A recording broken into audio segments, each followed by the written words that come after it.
La neumoconiosis procede de las palabras griegas neumo, que significa pulmón, y conis, que significa polvo, por lo que, según ellos, significaría acumulación de polvo en los pulmones. Pero este término abarca un significado un poco más grande. Corresponde también a un grupo de enfermedades pulmonares intersticiales, en general las restrictivas, que son producidas por la inhalación y retención de polvos y la reacción tisular que sucede por su presencia. Al comienzo, esta reacción tisular suele ser no neoplásica, pero luego puede acompañarse de reacción neoplásica, desarrollando diferentes tipos de cáncer. Son en general estas enfermedades relacionadas con la exposición laboral, a a los trabajos diferentes que pueden desarrollar. Empezamos con la clasificación. Primero vamos a hablar sobre los polvos inorgánicos. Aquí vamos a ver 6 tipos de neumoconiosis. Empezamos con la primera, que es la silicosis. La silicosis se define como una neumoconiosis que es caracterizada principalmente por una fibrosis nodular generada por la inhalación de sílice libre. Principalmente en forma cristalina. Existe también de una manera amorfa, pero la forma cristalina es la que más se asocia y además es muy fibrogénica, la que suele causar la fibrosis. Son 3 tipos de sílice que se encuentran, uno en cuarzo, el otro es en cristobalita y la tridimita. El cuarzo es el más prevalente. Se le considera la silicosis como la enfermedad laboral crónica más prevalente en el mundo.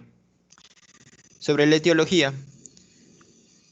La silicosis es causada por el polvo del sílice, que corresponde en las actividades laborales de minería del metal y del carbón, en los que hay un alto contacto con este mineral, en la industria y procesamiento de metales, en las plantas de áridos, que corresponde a las plantas procesadoras de arena y extractoras de arena, a las refinerías y almacenamiento de combustibles fósiles, también los artesanos del vidrio, ya sean los que procesen o los que fabriquen trabajos con vidrio, y también los artesanos en baldosas y cerámicas. Algo que se le puede agregar son que hay una cierta prevalencia entre los laboratoristas dentales, en especial los técnicos dentales, sobre todo ellos, no los dentistas, porque en general los laboratoristas dentales son los que tienden a fabricar materiales a partir de diferentes metales que contienen sílice. Sobre su fisiopatología. La fisiopatología empieza con la inhalación de las partículas de sílice. Estas recorren las vías respiratorias y alcanzan el parénquima pulmonar. Posterior a ello, el sílice es fagocitado por los macrófagos. Luego, este sílice llega a los lisosomas. Pero como los mecanismos destructivos del mismo macrófago no son suficientes para destruir el sílice, estos permanecen dentro del macrófago. Posterior a ello, pasando un tiempo, el macrófago se destruye, libera enzimas y radicales libres. Estos potencian la inflamación y lesionan el tejido pulmonar. Cuando estos sucesos siguen sucediendo, estos procesos concurren, llega la fibrosis, una fibrosis que suele ser generalizada. Al inicio observamos esto en la histología, un nódulo silicoide, que suele ser característico de la silicosis. Este está conformado por un centro de fibras colágenas, ahí al medio, la zona marrón que observamos al medio, rodeadas de macrófagos cargados de pigmento.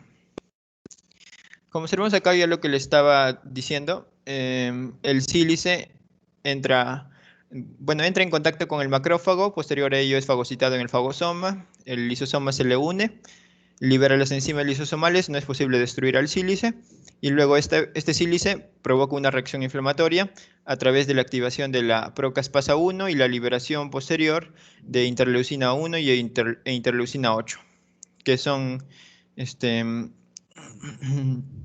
tienden a desarrollar fibrosis, ¿no? En la imagen A podemos observar un nódulo silicótico inicial en el que hay un centro de colágeno rodeado por células, por los macrófagos que han consumido el sílice, y en la figura B un nódulo un poco más avanzado en el cual en el centro ha habido una fibrosis extensa y alrededor siguen los macrófagos, ¿no? Esto con el tiempo puede observarse en las radiografías cuando alrededor, en la zona periférica del nódulo, se calcifica, dando la característica de calcificación en cáscara de huevo. Las manifestaciones clínicas que observamos, primero, las personas suelen mantenerse sintomáticas por un largo periodo, pero se observan también otras dos formas clínicas en los que desarrollan la enfermedad sintomática. Una forma aguda, que es la menos frecuente, esta se da en sujetos expuestos a altas concentraciones del sílice y en un periodo breve, en menos de 2 años por lo general, y se caracterizan por una disnea progresiva, fiebre y baja de peso. Y la forma crónica, que se tarda de 20 a 30 años luego de una exposición, esta es de progresión lenta. Si la detección de esta forma crónica es precoz y cesa la exposición al sílice, no habrá progresión. Para el diagnóstico, podemos ver en las imágenes radiográficas, que es lo que principalmente se usa para el diagnóstico, al inicio una silicosis nodular simple, con manchas blancas en todo el parénquima pulmonar, y en la figura B, una fibrosis masiva progresiva, cuando hay una intensa fibrosis que se observa sobre todo en las zonas ciliares. Otras formas de diagnosticar es a través de la biopsia de tejido, también puede ser a través del cultivo y la citología del esputo, también por la tomografía por emisión de positrones y la broncoscopía, ¿no? Pasamos a la siguiente neumoconiosis, que es la asbestosis. Esta es una neumonitis intersticial o fibrosis pulmonar que es causada por inhalación de partículas de asbesto o amianto. Este tipo de partícula, el amianto, son silicatos hidratados cristalinos que suelen causar extensa fibrosis pulmonar y a menudo se acompañan de carcinomas, de mesoteliomas y otros cánceres. Sobre la etiología, tenemos que es causada por el mineral asbesto, que es un conjunto de minerales fibrosos que se caracterizan por su resistencia al calor y la fricción. A partir de esta resistencia al calor es por lo que se usa, ¿no? Por lo que en los diferentes espacios de trabajo son usados. Están constituidos por silicatos de magnesio, sodio, calcio y hierro. Las actividades laborales que representan un mayor riesgo son los sitios de obra en las construcciones, en las que se encuentran en los materiales de trabajo, en la fabricación de cementos, también en las centrales eléctricas, en las tuberías sobre todo en las tuberías a presión. Se utiliza también principalmente como aislante térmico en las maquinarias industriales. También en talleres de reparación de autos, en los sitios de fabricación de productos de asbesto, en los sitios mineros y astilleros. Sobre su fisiopatología. Primero vamos a tener que estas fibras de asbesto pueden presentarse principalmente en dos tipos de fibras. En fibra serpentina, como vemos en la imagen superior. Es la serpentina que tiene una forma con cierta circunferencialidad enrollada, y el anfíbol, que suele ser bien paralelo o bien recto, ¿no? Son fibras rectas y duras. En cambio, la serpentina suele ser muy flexible y enrollada. Esta serpentina cuando se inhala, es menos riesgosa porque se adhiere a las paredes de las vías respiratorias y por su alta solubilidad se elimina con rapidez. En cambio, el anfíbol, por su misma conformación estructural, llega a las partes más profundas del pulmón y se deposita y es difícil de extraerlo. Inicialmente, los macrófagos alveolares entran en contacto con estos dos tipos de fibras y al no poder digerirlos o destruirlos, liberan citocinas y factores de crecimiento. Estos estimulan la inflamación, daño oxidativo, depósito de colágeno y fibrosis por las citocinas que liberan, ¿no? Diferentes citocinas, principalmente interleucina 8, interleucina 1, entre otras. Las fibras de amianto, estas son tóxicas directas para el tejido pulmonar. Con el tiempo aumenta el riesgo de enfermedad. Si hay una prolongada duración, hay intensidad de las fibras, Depende del tipo de fibra también el riesgo de enfermedad, la longitud de las fibras y el grosor. Se considera que hay una predisposición genética a este tipo de enfermedad, sobre todo con ciertos tipos de fibrosis, como la fibrosis pulmonar idiopática. Se le ha encontrado también una cierta correlación con el tabaquismo, que juntos suelen producir un gran riesgo al desarrollo de carcinomas de pulmón. Sobre la histología, al hacer los cortes histológicos, a las preparaciones histológicas, se observan las fibras de los cuerpos de ferruginosos o de asbesto. Estos cuerpos ferruginosos se observan como bastones fusiformes de color café dorado en el tejido pulmonar. La zona central se encuentra conformada por las fibras por los cristales de asbesto, y la zona periférica se encuentra formada por hierro, que proviene de la ferritina de los macrófagos que no han podido digerirla. Algo característico en la asbestosis son las placas pleurales. Estas placas pleurales se observan sobre todo en las cúpulas diafragmáticas y también en la pleura anterior y pleura parietal. Estas son masas calcificadas que se observan en la radiología, ¿no? Las manifestaciones clínicas. Un paciente típico es alguien que ha sufrido después de 20 a 30 años de exposición continua al amianto y se presenta con síntomas como disnea, principalmente, es la característica más común. También se le asocia dolor torácico y tos seca. Para el diagnóstico se le realiza la exploración física, en el cual se le observa un sonido crepitante al inhalar, que es más sensible en las bases pulmonares, al auscultar en las bases pulmonares. Sobre otras pruebas diagnósticas que también podrían utilizarse son las radiografías, como se comenta, la radiografía de tórax, en el que se observa una excesiva blancura en el tejido pulmonar, en una excesiva blancura en forma de rayas, ¿no? Unos rayones en el parénquima pulmonar, y si la afectación es grave, se observa la apariencia de panal de abeja característica de las fibrosis pulmonares. En la tomografía computarizada se puede detectar la asbestosis en sus primeras etapas. Eso es su principalmente para eso. También pueden utilizarse pruebas de función pulmonar, como las que utilizan los neumólogos, y la espirometría. Otra forma de diagnóstico es la broncoscopía y la toracocentesis, consiste en introducir un tubo con una cámara a través de las vías respiratorias. La antracosis, vamos a definirlo como una enfermedad pulmonar crónica que se presenta sobre todo en los trabajadores o mineros del carbón. Esta se caracteriza por el depósito del polvo de carbón en los pulmones, y existe una amplia formación de nódulos negros en los bronquiolos. Otras formas de llamarle la antracosis vendrían a ser pulmón negro, neumoconiosis de trabajadores del carbón y neumoconiosis de los mineros. Sobre la etiología, es causada por el carbón, por las partículas de carbón, que en general es por el mineral conocido como la antracita, que está compuesta por un 98% de carbón. Y a la vez esta es la más fibrosante de los minerales compuestos de carbón. Y la actividad laboral que más riesgo presenta para el desarrollo de antracosis es la minería del carbón, ¿no? Como sabemos. Según el libro de Robbins, se menciona tres procesos por el que avanza la antracosis. Primero empieza con una antracosis asintomática, por un largo periodo.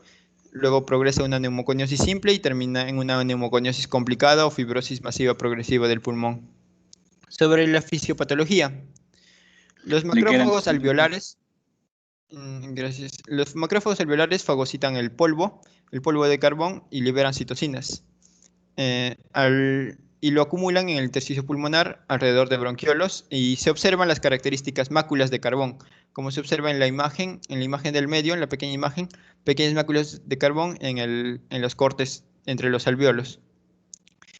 Se forman nódulos de carbón cuando se acumula colágeno y se empiezan a juntar estas máculas.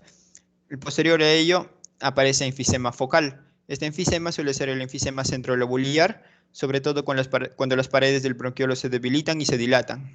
Existe una presencia de fibrosis en áreas adyacentes a las máculas de carbón. Y con el tiempo puede desarrollarse una fibrosis masiva progresiva. Esta se desarrolla en muchos años, se caracteriza por cicatrices ennegrecidas y múltiples, a veces con centro necrótico debido a la isquemia.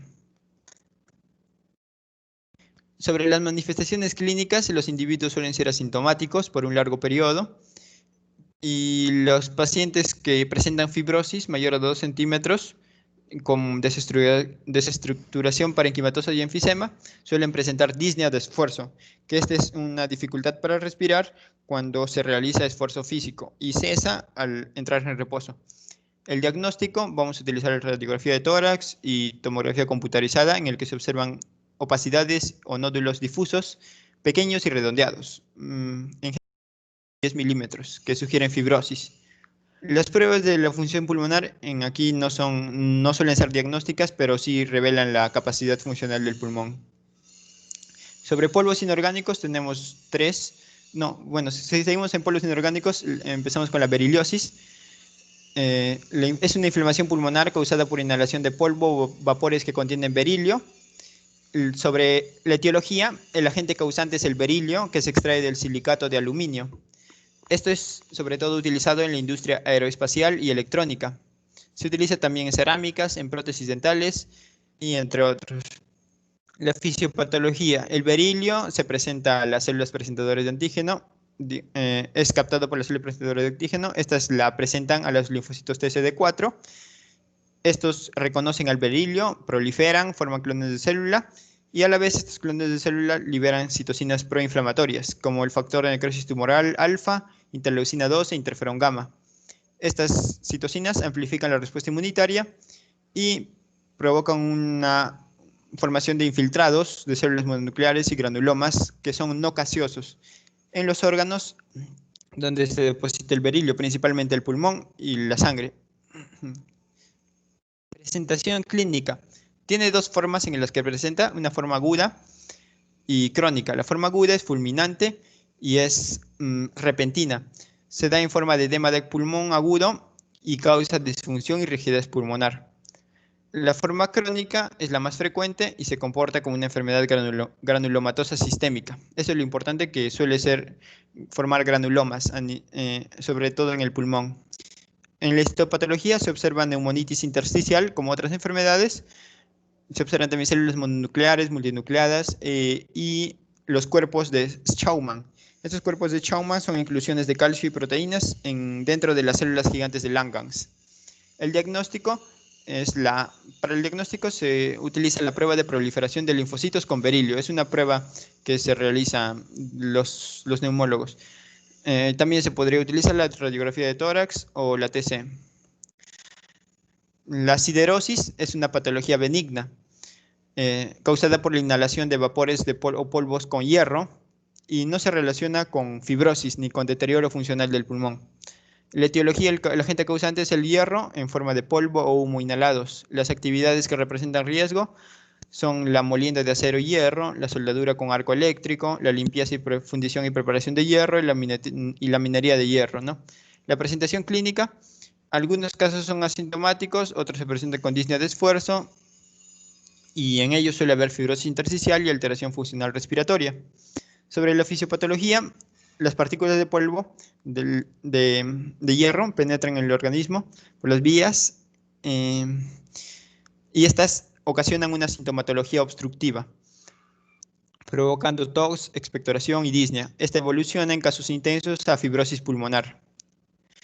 Sobre la histopatología, se observa presencia de hierro en macrófagos y en el intersticio peribroncovascular. De manera macroscópica se observan en el pulmón máculas que son conformadas por cúmulos de macrófagos cargados de hierro en los pequeños vasos y vías respiratorias distales. Para el diagnóstico, se observa que la siderosis tiene un patrón reticulonodular de alta densidad en las radiografías y en ocasiones aparecen también opacidades irregulares tipo líneas en las bases pulmonares. Los ganglios linfáticos también pueden presentar radiopacidad por el contenido de hierro debido a al filtrado por las vías linfáticas. El siguiente es la estañosis, que es una neumoconiosis no fibrótica. Repito, voy a terminar. Que forma parte del grupo de enfermedades pulmonares parenquimatosas. El agente es el óxido de estaño. La actividad de más riesgo son las que presentan los que realizan la extracción de estaño y soldadura con estaño. La sintomatología es tos, disnea, sibilancias, entre otras. Se observan macrófagos activados que liberan enzimas inflamatorias. Estas reclutan células inflamatorias y producen alveolitis, que es lo característico en la estañosis. Histopatología, tenemos que un infiltrado celular inflamatorio, como siempre, y el diagnóstico se observa una radiografía de tórax en las que aparecen lesiones líneas muy densas que regresionan cuando el individuo deja de exponerse al estaño. Los polvos inorgánicos básicamente son varitosis, que causada por la acumulación de bario. El bario se utiliza en el procesamiento de la varitina y también cuando se utiliza como medio de contraste en la medicina. Las manifestaciones son broncoespasmo, dificultad respiratoria, tos crónica y fatiga de esfuerzo. En la radiografía de tórax se observan lesiones lineales muy densas que regresionan cuando deja de exponerse el individuo. La vicinosis es una enfermedad causada por la inhalación de polvo de algodón u otras fibras vegetales. Eso es lo importante. Esta exposición a polvos, al polvo de algodón y fibras vegetales provoca altas concentraciones de endotoxinas que pueden encontrarse en las fibras que provienen de bacilos gram negativos. Estos con el tiempo provocan una disminución del volumen expiratorio forzado.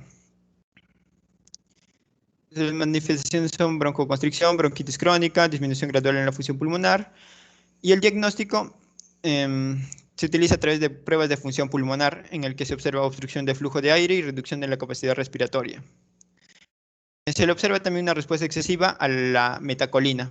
Se utiliza para el diagnóstico en ciertas ocasiones. Y por último, la enfermedad pulmonar por cromita, que es una neumoconiosis benigna, no fibrogénica a diferencia de las demás, en la que se observa en cortes histológicos grandes cantidades de pigmento negro en las paredes alveolares que se engrosan y se le asocia también con fibrosis.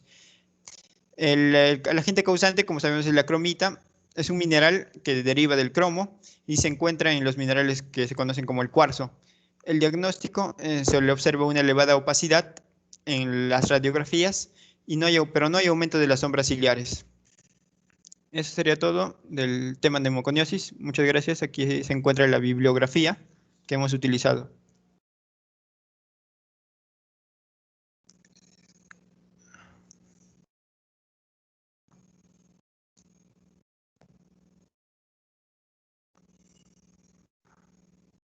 Ya, muy bien. Entonces vamos a continuar con el segundo grupo para luego ya finalizar con la ronda de preguntas. Continúa edema agudo de pulmón de altura.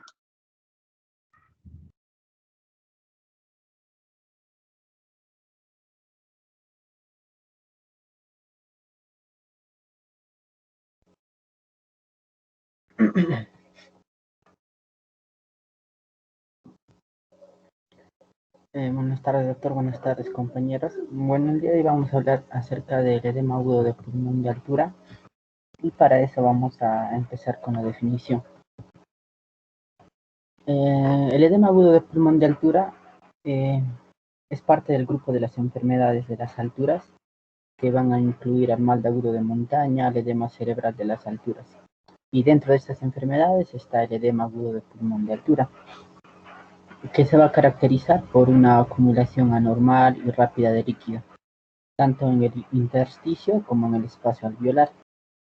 Y la acumulación en estos dos espacios es que va a determinar algunas fases que les voy a explicar más adelante.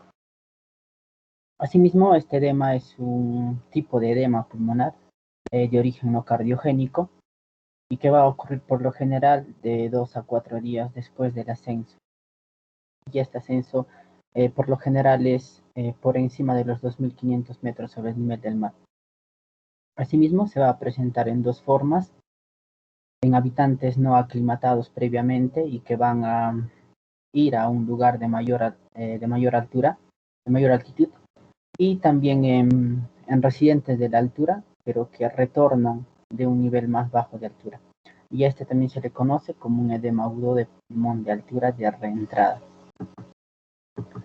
En cuanto a la epidemiología, en el mundo alrededor de 35 millones de personas viajan a zonas mayores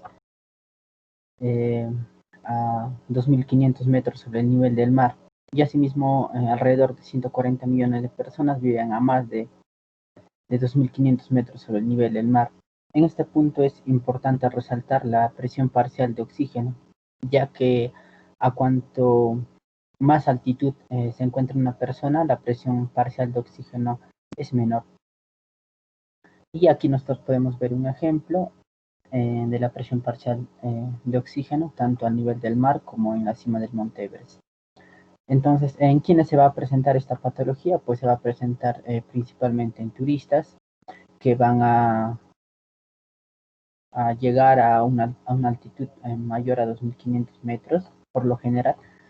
Así también se va a presentar en montañistas y también se va a presentar en soldados y algunos pilotos que sobrevuelan.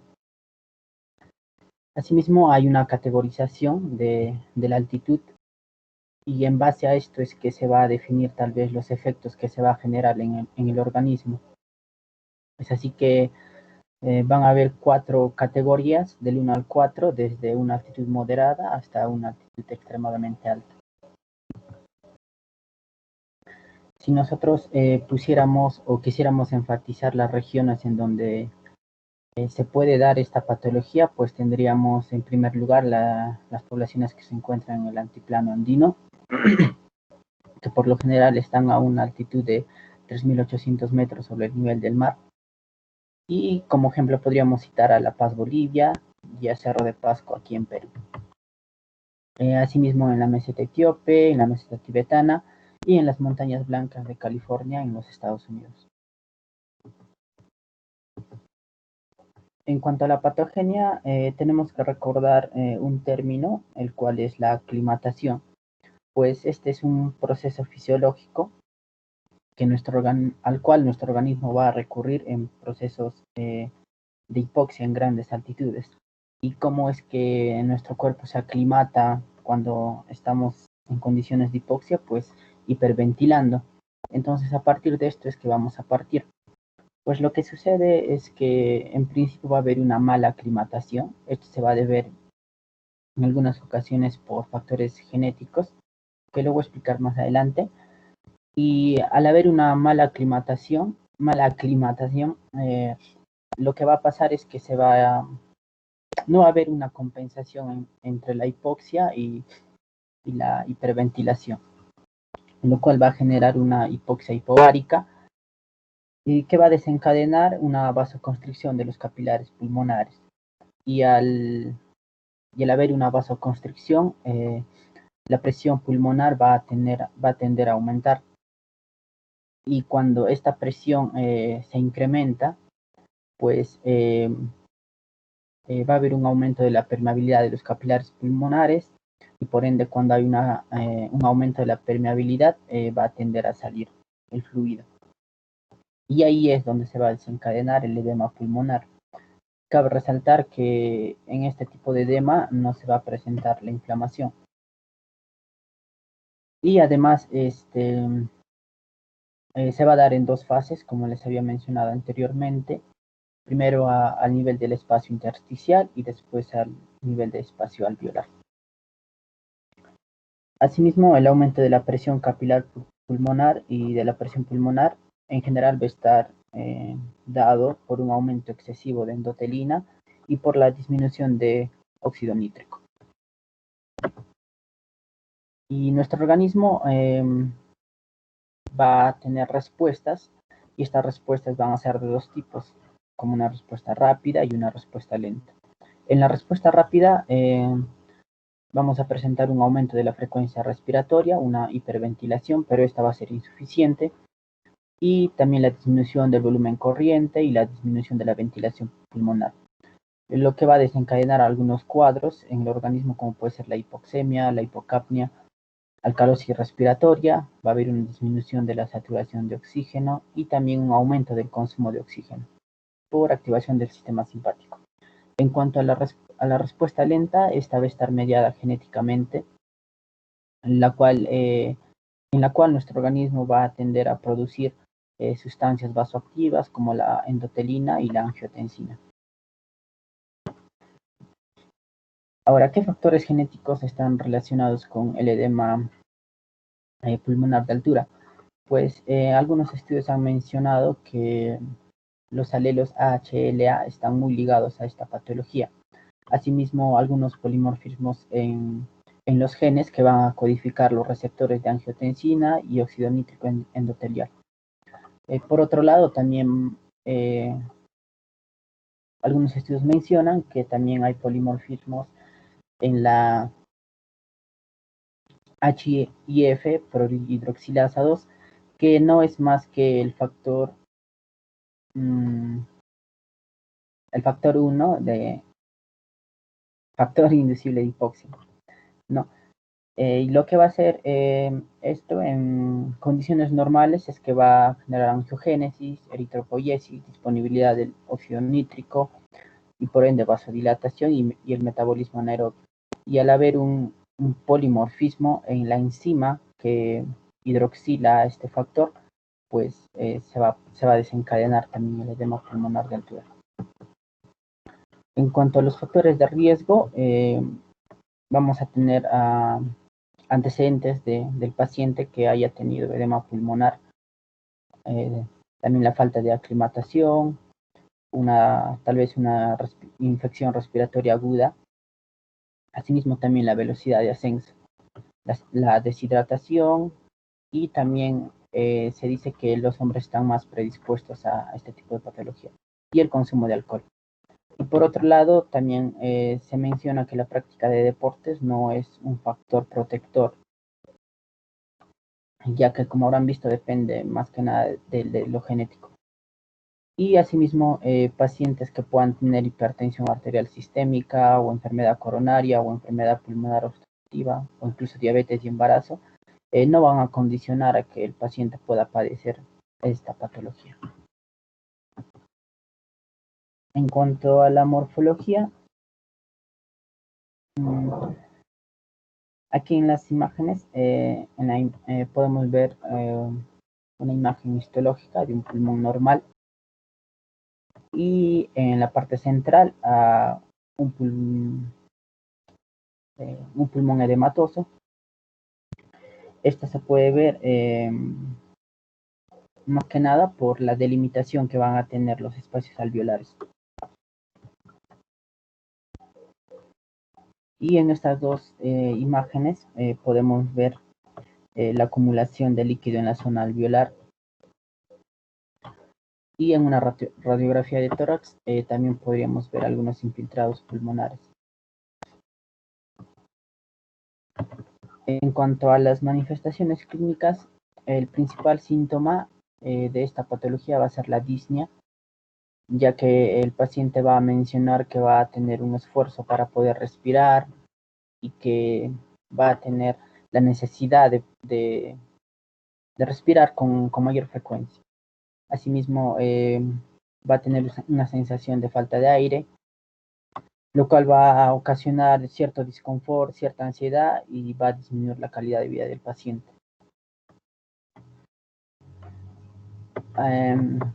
Ahora, el primer síntoma también es la tos, no diferenciar entre el principal síntoma y el primer síntoma. El primer síntoma que va a aparecer va a ser la tos y que va a tener un inicio intermitente y que va a tener una evolución durante todo el día y que va a tener mayor intensidad en las mañanas. Es improductiva, es decir, no hay producción de flema. Y asimismo también posterior ya a esto, algunos días después, sí se puede producir la expectoración debido a la destrucción ciliar que va a haber dentro del organismo, lo cual va a dificultar el transporte de moco. Y asimismo va a haber una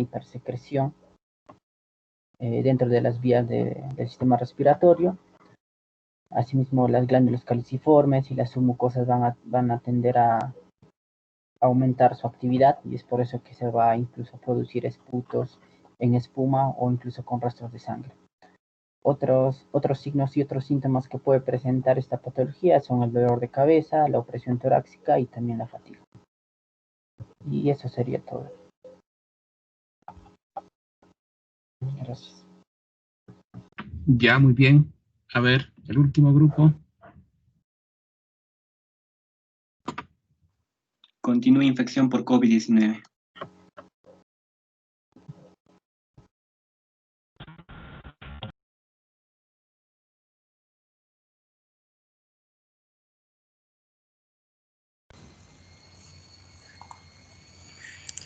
Buenas noches, doctor. ¿Se observa en la pantalla? Sí, se observa. Vamos a continuar con las exposiciones. Esta vez vamos a pasar al tema de infección por COVID-19. El SARS-CoV-2 o síndrome respiratorio agudo severo de coronavirus 2 tiene un origen zoonótico, ya que se ha identificado este virus en los murciélagos. Este nuevo coronavirus se va a identificar por primera vez en la ciudad de Wuhan, provincia de Hubei, el centro de China, en un mercado. Y es por ello que empiezan los cierres de los mercados. Se inicia el brote a inicios del 12 de diciembre del 2019 y se alerta a la OMS el 31 de diciembre.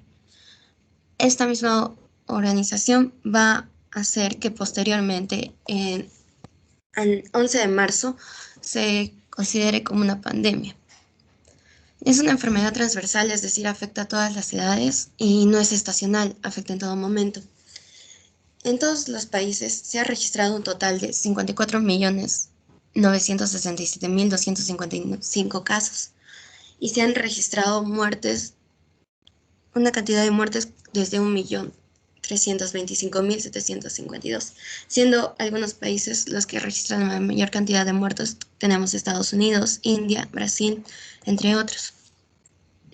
¿Cómo ha variado cada día a nivel mundial? Bien, en los últimos tiempos, cerca del 13 de noviembre, se han registrado 628.136 casos nuevos y a nivel de las muertes se han registrado 9.353 casos. Por otra parte, a nivel del Perú, se registraron 935.000 casos, de los cuales las personas que fallecieron con esta enfermedad fueron 35.177. Es así que también tenemos igualmente los casos nuevos, que en estos tiempos ya sinceramente se ve una baja. Antes habían unos picos más altos. Tenemos 1.257 casos nuevos y en las muertes tenemos solo 40 casos. Con respecto a nuestra región, vamos a encontrar que ha habido una toma de muestras de 154.154 y un total de muertes de 1.407. Pasaremos a su etiología. Este virus tiene un ARN de sentido positivo monocateriano. ¿Qué significa esto? Que es un virus que va a tener un similar ARN al nuestro. Y esto va a permitir una traducción directa y no una transcripción. Va a ser del orden nidovirales, de la familia Coronaviridae. Su familia Orthocoronaviridae es del género beta coronavirus, como ya lo mencionamos, se origina en los murciélagos, del subgénero Sarbecovirus, y van a estar rodeados por una envoltura que contiene nucleocápside viral de forma espiral. Esto va a ser un poco atípico. Las dimensiones que presentan se van a ser de 60 a 140 nanómetros y también presentan picos, que es parte de la glicoproteína espiga S, con unos diámetros de 9 a 12 nanómetros, que le dan la apariencia de corona. La estructura está conformada por varias glicoproteínas, como podemos observar la espiga OS o spike, la glicoproteína de membrana M, la glicoproteína de envoltura pequeña OE y la proteína N. La mayoría va a estar encargada para ensamblar este virus a la célula. A su vez, también la S va a facilitar la función de la membrana y la entrada de este virus a la célula. Por otra parte, la M va a ser la más abundante y la E va a actuar como un canal, un poro que va a ayudar a la liberación del virus. También tendremos a la proteína N, que va a ser como un camuflaje de este virus para que no se pueda identificar por nuestros linfocitos o nuestras células inmunitarias. Tenemos también factores de riesgo que van a predisponer a las personas que tengan este tipo de enfermedades, van a predisponer a que tengan una mayor infección o más probable que les dé el COVID. En estos tenemos la hipertensión, en la cual se basa por el uso de medicamentos que reducen la presión arterial. Entre ellos tenemos los inhibidores de enzima convertidora de angiotensinógeno y los antagonistas de receptores de angiotensina. Estos van a aumentar a los receptores del ECA2, que vamos a ver cómo afecta posteriormente. La diabetes va a ser por una hiperglucemia incontrolada, lo cual va a producir cambios tanto en la glicosilación de los ECA2 como en la glicoproteína o espina S o spike. Esto va a alterar la unión del virus a la ECA2. En otras palabras, esta interacción entre las glucoproteínas S va a interactuar con la ECA2. Este ECA2 está presente dentro del páncreas y como recordemos el páncreas tiene las células beta. Cuando ingresa el virus dentro de este páncreas y en las células beta va a eliminar o destruir los ECA2, disminuyendo así su cantidad, haciendo que cause un daño pulmonar y en algunos casos se produzca la fibrosis. La obesidad también va a ser un reservorio de patógenos. Va a existir una sobreexpresión de adipocinas inflamatorias de los depósitos de grasa que pueden alterar la diferenciación de los macrófagos, alterando la respuesta inmunológica. También tenemos enfermedades respiratorias crónicas como el EPOC, el asma, la fibrosis y otros factores que sean relacionados como la edad, deficiencia de vitamina D, medicamentos inmunodepresores y enfermedades cardiometabólicas. Pasamos a la patogenia. Cuando tenemos una lesión viral, el SARS-CoV-2 va a ingresar ya sea por medio de gotitas, por formites, que van a ser también los formites son objetos que van a permitir la transmisión del patógeno. Como ya lo hemos estado escuchando, ya sea en madera, en vidrio, que se puede quedar hasta 9 días aproximadamente. También se puede contagiar de esa manera, eso va a ser un contacto indirecto. Cuando este SARS-CoV-2 entra a las células epiteliales primarias, en su curso van a observar que en el 80% de las infectadas van a estar a nivel de las vías respiratorias superiores, los cuales presentan estos receptores ECA2. Y es que van a ser, como les dije, localizados no solamente a nivel de los neumocitos tipo 2, sino al nasofaringe, a las mucosas, al intestino delgado, colon, riñón, hígado, entre otros. Todo esto, antes de ello voy a explicar para qué sirve este receptor de ECA2. El receptor de ECA2 va a permitir que la angiotensina tipo 2 pase a convertirse en angiotensina 1-7 y va a producir un efecto vasodilatador y antiinflamatorio, que es diferente al ECA, que nosotros podemos observar. Aquí podemos recordar que es vasoconstrictor y proinflamatorio. Bien, cuando este virus, a través, como les mencionaba, de la proteína S o spike, va a hacer contacto con los receptores de ECA2. Bien, esta proteína S va a presentar una región viral, la cual vamos a tener 31 residuos de lisina que van a ser reconocidos por estos receptores ECA2. Y va a aumentar su susceptibilidad si es que vamos a presentar una mayor afinidad a este receptor y específicamente a esa parte de la región viral. Va a entrar el virus hacia la célula y el ARN se va a liberar citoplásmicamente y se va a traducir y se va a replicar. Como dijimos, eso es una traducción directa, no va a tener muchos problemas. También tenemos una enzima que va a facilitar esta traducción, que es la ARN polimerasa dependiente de ARN. Esta enzima, conjuntamente con las proteínas virales tipo N, van a formar el complejo de replicación. Cuando el virus ingresa, no solamente se va a replicar a nivel del núcleo, también se va a replicar a nivel del retículo endoplasmático rugoso, formándose así las proteínas S, M, E, N, facilitando la formación del virus en sí nuevamente. Ya tenemos el ARN, ya tenemos las proteínas y se vuelve a formar el virus. Posteriormente, conjuntamente el aparato de Golgi le va a proporcionar una membrana plasmática y se va a poder liberar este virus por medio de exocitosis.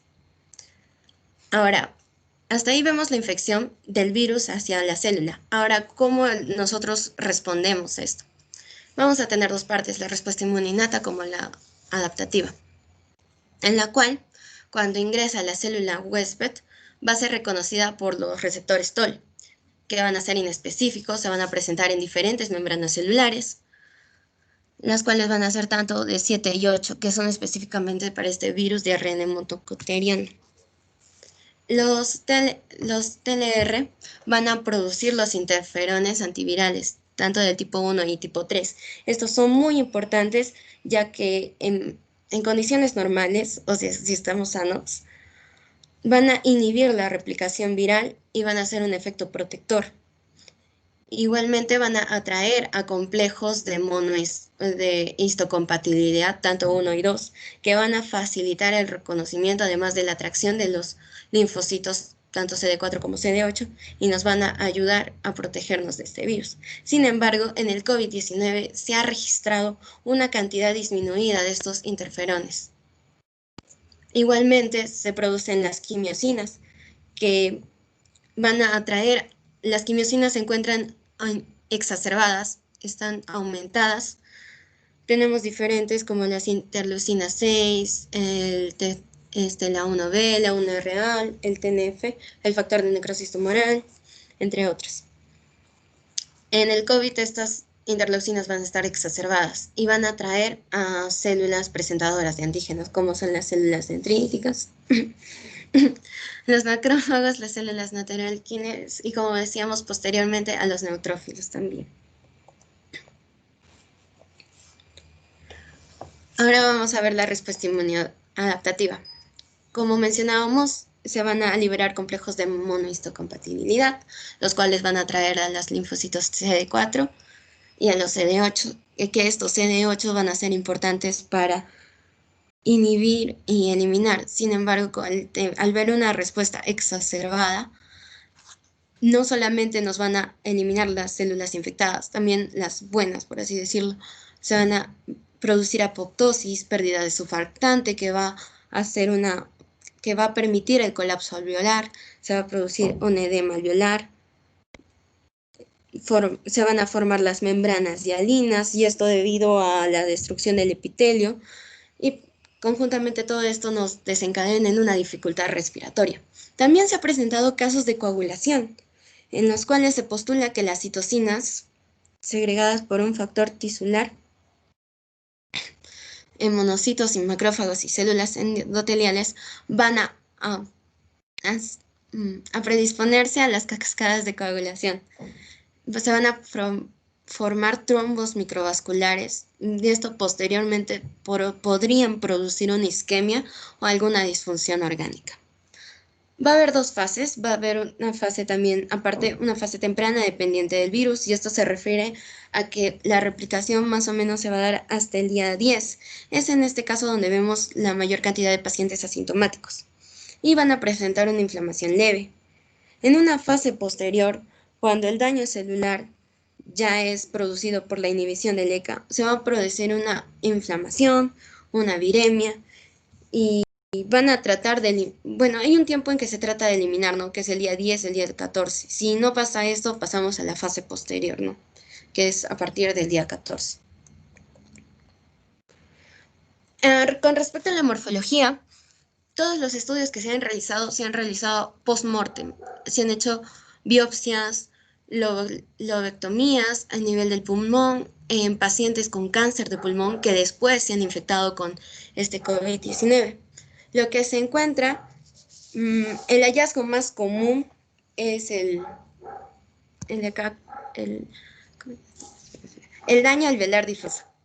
Este es el hallazgo más común. Sin embargo, no es un hallazgo, ninguno de estos hallazgos van a ser patognomónicos de esta enfermedad, no van a ser propios. No significa que si lo encuentras vas a decir, oh, ya sé que este es COVID. No, porque existen otras enfermedades que también lo presentan. En una fase aguda, vamos a encontrar las membranas hialinas.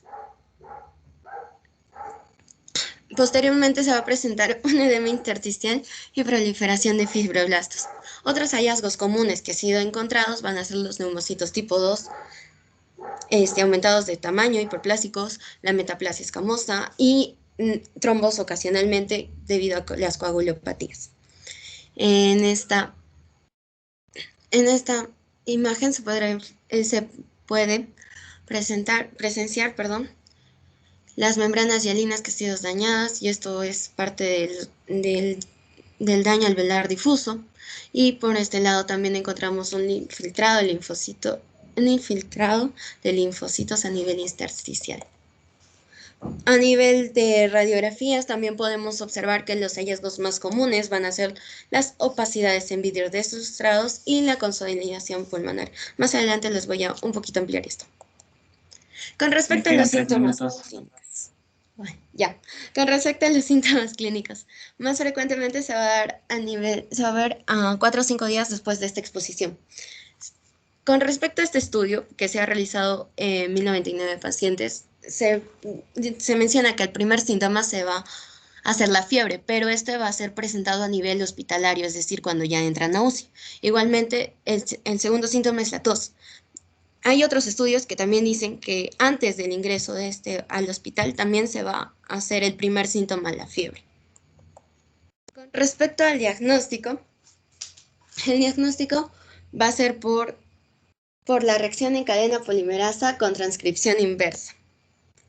Y esto podemos obtenerlo, si somos pacientes asintomáticos, por un hisopado a nivel nasofaringio. Pero si somos sintomáticos, se va a recomendar también igualmente los hisopados nasofaringios o orofaringios, o también puede ser a nivel de las fosas nasales anteriores bilaterales y a nivel del cornete medio. Con respecto al esputo, no es tan recomendado. En otro caso, si tenemos pacientes intubados, vamos a realizar un lavado bronquialveolar, el cual se recomienda realizarlo a nivel del tracto respiratorio inferior, porque es más probable que nos dé un resultado positivo que tenga veracidad. Por otra parte, también tenemos las llamadas pruebas rápidas, que están basadas tanto en las inmunoglobulinas G como M. Sin embargo, estas son un poco dudosas a nivel de sensibilidad. Recordemos que la sensibilidad nos dice cuál es la capacidad de que el paciente esté realmente sano, y solamente nos presenta con 36.4%. No es tan segura, por así decirlo. Por otro lado, sí tenemos también otro, que es la tomografía del tórax, como les manifestaba. Se va a presentar generalmente una porosidad en vidrio deslustrado, aproximadamente en un 56,4%, y un sombreado parchado bilateral en un 51,8%. Generalmente se toma tanto la tomografía del tórax como las pruebas moleculares para poder así verificar si tiene la enfermedad. En un estudio se puso que 93% de estos pacientes que tenían el COVID se realizaron estas dos pruebas para asegurarlos. Con respecto al tratamiento del coronavirus,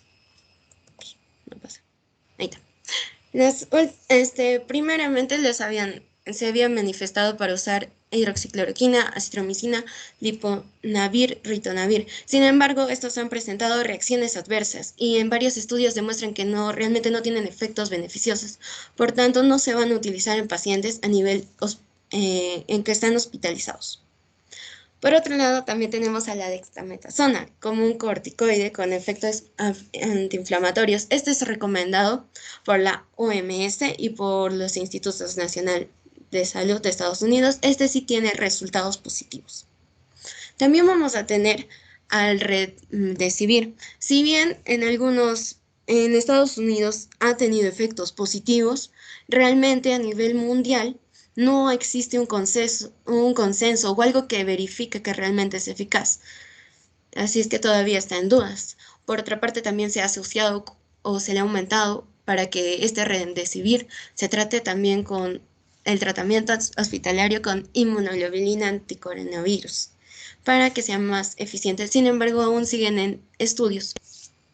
También tenemos a los anticuerpos monoclonales. Estos se han usado para los VIHs o para el SIDA.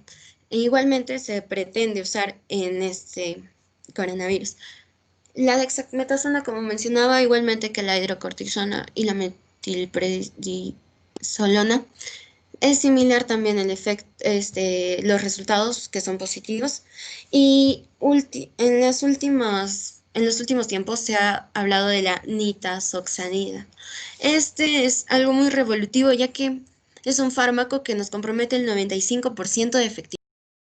Es un estudio en México, todavía se está dando más pruebas. Recordemos que es una muestra muy pequeña, en realidad 41, pero nos da un resultado muy alentador. Por último, para acabar, a nivel del Perú, al principio se usó la ivermectina. Al principio se usó la ivermectina como tratamiento ambulatorio, esto asegurado por en ese entonces ministro de Salud. Posteriormente, pero como hemos visto, ha habido diferentes artículos en los cuales no tenía realmente su efectividad debida. Sin embargo, las decisiones tomadas fueron muy tardías y recién a nivel del 13 de octubre es cuando mencionan que la hidroxicloroquina, la ivermectina y la atromicina no se volverán a pacientes que están hospitalizados. Después van posteriormente, dentro del Perú, se va a hacer una autorización acerca de un antiviral, que es el ABX 464.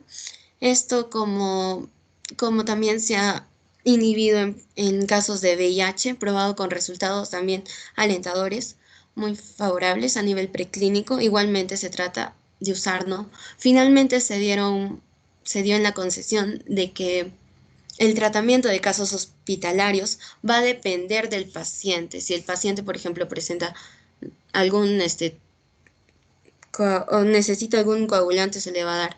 O sea, y ya no se va a generalizar y se le va a dar un solo fármaco. Por último, también mencionarles que, hoy día creo recién se anunció que la vacuna de la Moderna, que es un laboratorio, ha anunciado que ya presenta el 95% de efectividad y se va a poder vacunar. Va a ser una dosis de 2 vacunas de un periodo de 28 días. Esto contra la vacuna de Fiersvet, que es otro laboratorio. Y estamos esperando que sean resultados alentadores para que por fin salga la vacuna del COVID. Eso sería todo. Muchísimas gracias. Ya, muy bien.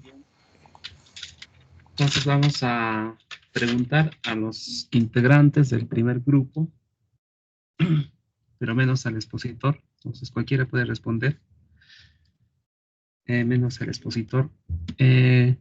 A ver, de todas las neumoconiosis que han expuesto, ¿cuál de ellas es la que tiene más riesgo de hacer tuberculosis?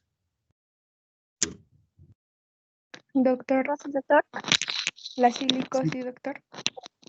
Ajá, efectivamente, respuesta. Ya. Para el segundo grupo, ¿qué diferencias morfológicas existen entre el edema agudo pulmonar de altura y el edema agudo pulmonar cardiogénico?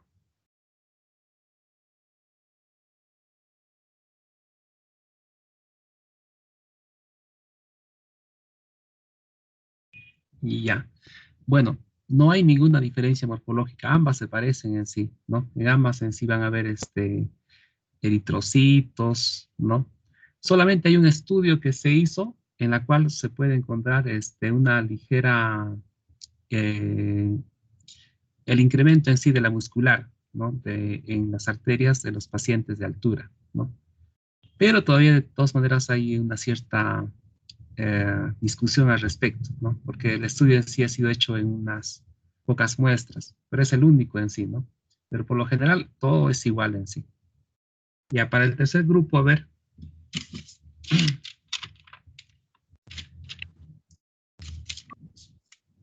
Ya. ¿Dónde hay más posibilidades de contagio? ¿En un parque atestado de gente o en un restaurante? En un restaurante. Restaurante.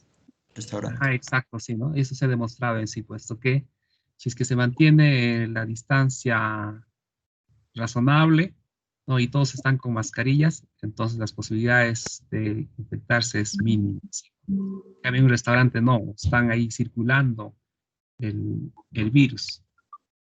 Ya bien, muchachos, entonces, después de haber oído en sí sus respuestas, damos por concluido en sí los seminarios y el día de mañana, entonces con mi grupo de prácticas, van a dar en sí lo que es el examen práctico, ¿no? Y ya la semana que viene, ya como ustedes saben, ya el delegado ya tiene conocimiento, es el examen, tanto el de seminarios y el examen teórico. Muy bien, muchachos, ¿alguna pregunta, alguna interrogante? Ya. Doctor, buenas noches. Una pregunta. ¿Qué aplicativo se va a usar? ¿Kahoot? O Ya. No, no. Para el examen de práctica va a ser un examen así tanto morfológico como también clínico, ¿no? Entonces va a poner algunos casos clínicos y ustedes van a poder resolver, ¿no? Y también algunas imágenes, ¿no? No es full morfología, ¿no? Sino también es full clínica, ya como ustedes también están llevando fisiopatología y ya tienen algo de conocimiento de clínicas para que puedan contestar, ¿no? Ya. ¿Alguna otra interrogante? Ahí va a ser con el forums, ¿no?